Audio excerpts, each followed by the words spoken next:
Yeah, I think the way HA5 has impacted our budget is that we're able to treat the asphalt and it lasts a lot longer than some of the other products. So we're not having to go back and redo roads that we just had done recently. So that's able to stretch the budget out a little bit more.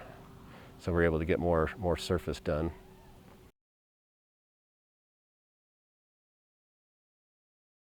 My name is Jon Rueckert. I'm with the City of North Salt Lake, Public Works. The Public Works Director here at the City of North Salt Lake. I've been with the city for about 18 years. Well, it's pavement preservation, I think, is something we've always worked on to, prevent our asphalt from failing prematurely. We've been working on pavement preservation for many years. I think we've really done a lot in the last 3 years to really accelerate our pavement preservation program.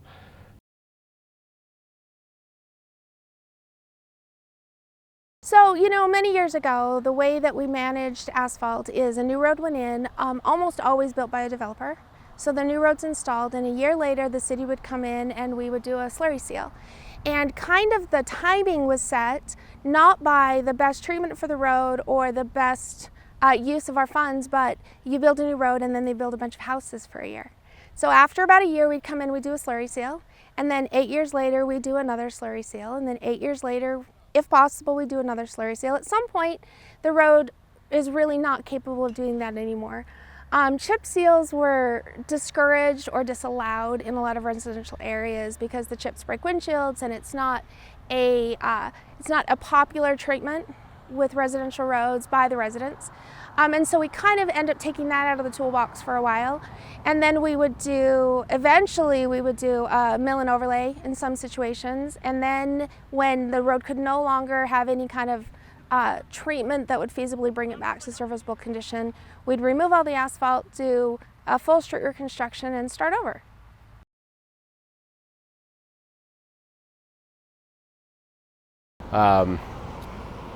I think people really understand, they'll support what they understand. So that was really key on getting the City Council's feedback and their support. Yeah. Well, one thing that we did to help City Council get buy-in as far as what we're doing is we had a study with USU, I believe it was. They came out and they kind of evaluated all of our pavement.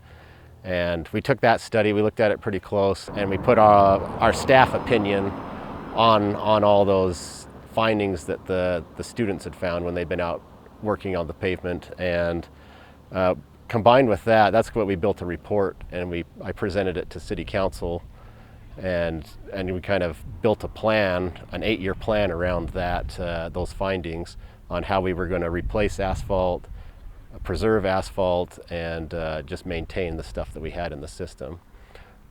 So kind of the way that we've managed that process, we went through a bunch of different things. Jon had referred to the program that we did with USU and their extension service, and we did kind of an entire citywide identification and classification of the current conditions of the asphalt, which ones had block cracking and which ones had longitudinal joint problems and which ones had transverse cracking, and where we had alligatoring and all kinds of different criteria. And then we went back out and we kind of changed some of those classifications and kind of really drilled down to how are we keeping on these roads. Well, we ended up with all of these road segments. I mean, hundreds of road segments. And then what we did is we put them all in a spreadsheet. And we tried a bunch of expensive, fancy programs, and what we found is this very simple method by our very brilliant public works director, who said, let's just put them in a spreadsheet. And we have square footages, and that was simple enough to do. We took the length of the road by the width of the road, and so they're not perfect, but they're close, but it was easy. And then we take all of those square footages and we apply a known square foot or square yard cost for different kinds of preservations. So the plan itself isn't driven by the spreadsheet, but the spreadsheet's how we track it. So we know that a slurry seal is going to be X number of cents per square foot, and we know that HA5 is going to be Y dollars per square yard, and we know that a street mill and overlay is going to be this number, and it allows us to very easily manage kind of that moving target of what's our budget looking like and what are our roads and how many are we facing.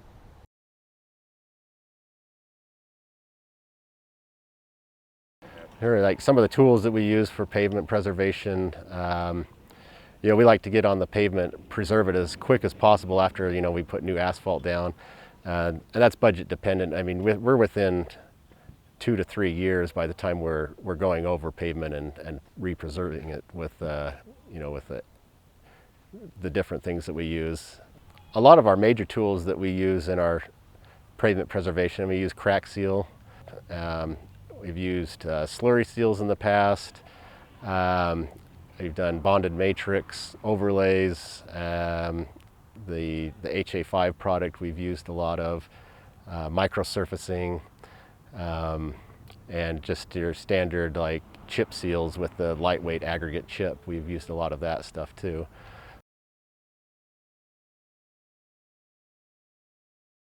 When we first started dealing with Holbrook asphalt and with the HA5s, I'm a pretty hard sell, and we'd had several street preservation products come in. We did a single road, and what we found was that they just never met up to their promises, and we ended up with problems, and the road really didn't receive a lot of benefit, and we were just really kind of soured on the sales guy telling us how great his stuff was. So Holbrook Asphalt came in and said, we'd really like to tell you how great our product is and do this. So we just did the City Hall parking lot. That was the first year. We wanted to see how it performed. And they had really good data, and they had 5 years in this climate, and they had all kinds of really beneficial supporting, historical information. But we're pretty skeptical, so we put it on the parking lot, and we really, really liked it. So over the years, we've done more and more work, and we've kind of enlarged where we use this product and what we use it for. But there was an interesting effect that happened on how we plan for work and kind of the way we think about that scheduling. And that was in the discussions of how many tools do we have in our toolbox and what is the correct application for this. It kind of refocused us on the idea that not all roads are created equal, and not all conditions are the same. Traffic loads are very, very different. The steepness of the slopes are very different. We have some very steep roads in the city. We have a lot of heavy snow. We have a lot of snowplow routes that are running. Last year was crazy, but on any given year, we have a lot of problems, and those snowplows affect how our asphalt functions, especially with surface treatments. And so it's really important for us to look at traction and look at all kinds of factors here. And then we have a very heavy commercial industrial zone. And down in the manufacturing industrial zone, and we have a FedEx facility, and we have a couple of refineries, and we are pounded by heavy trucks all day long, every day. And then we have this very steep hillside community, and then we have a very low elevation community, and the roads down there are built on clay soils. And so everything really, we have every condition you can imagine here in North Salt Lake. And so as we started working with this particular product and where we're going to apply it and how, it really kind of changed a lot of other factors, where instead of saying, okay, it's been 8 years, let's look at it, it kind of incentivized us. We'll go and look every single year at all the roads we plan to do, and maybe some that are on the list for the next year or the year after, and we move things around based on what condition the road's in. We've done a much better job of preserving asphalt longer by altering the plan for a road that's really reached kind of the point where if we don't do it now, we're going to have some deterioration problems in the next 2 years.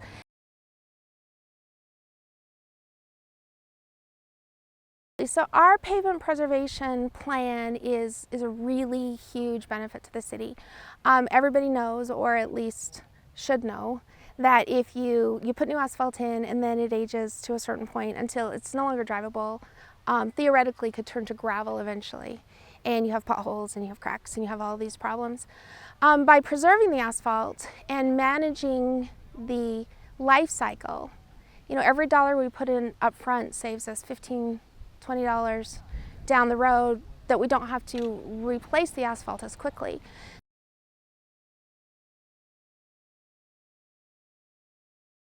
Yeah, I think I would definitely recommend HA5 to people that are doing pavement preservation. I've recommended it to to other people in other cities already, saying that what a great product it's been.